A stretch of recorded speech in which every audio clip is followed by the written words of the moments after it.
what you believe about yourself, that's what really makes you go after your goals and the things that you desire. If you believe that you're worthy to have.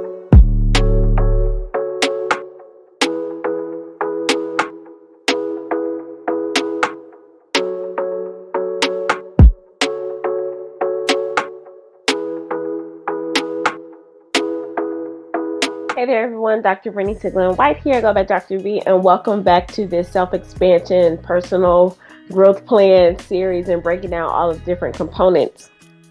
We're going to jump right in and we're going to talk about personal empowerment. And sometimes empowerment is one of those words that's just like very general, like women's empowerment, personal empowerment, the empowerment movement. We empower others. And how I learned it and how I've started to see it is like, really, what do you say about yourself and how do you see yourself? And as it relates to the goals in the upcoming year, or whenever you decide to do goals, because there are different ways you can do that. If you follow the 12-week year, if you do it by quarter, if you do it every 30 days, every month, every week, however the case. But I don't want you to start just making a list of goals just because. Remember, I like to have them aligned to a vision and mission for your life plan, and then you can make sure that they are aligned to that.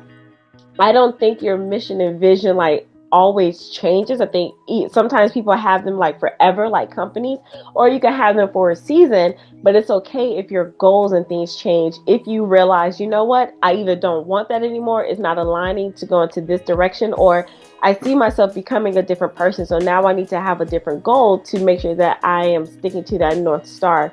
So how you see yourself, that really determines a lot.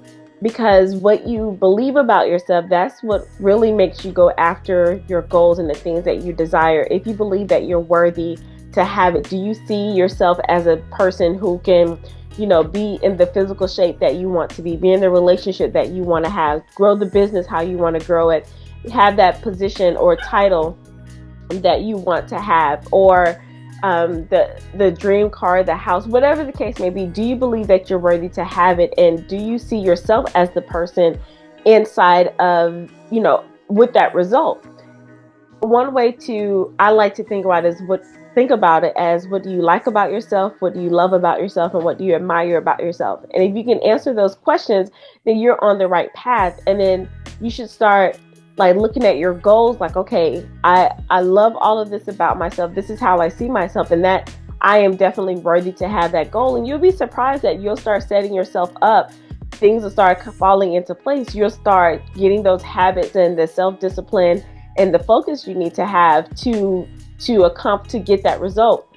But a lot of times we don't do that because we don't see ourselves in a certain way.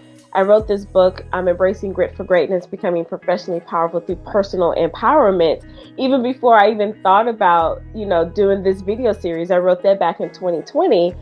And that was during the time where I was a college professor. And there was the first 2 years, I didn't really follow who I was. I was trying to fit in the mold of what a professor should be, because I really didn't want to be a professor. But I was like, well, I'm here now, so let me make the most of it. But I was like, well, people have always said I was a certain way. Like I can, be direct. I could be rude. I could be standoffish and things like that. So I was like, well, I don't want to go into that, or a know-it-all. And I was like, I don't want to be that type of person. So let me go to this environment a little differently.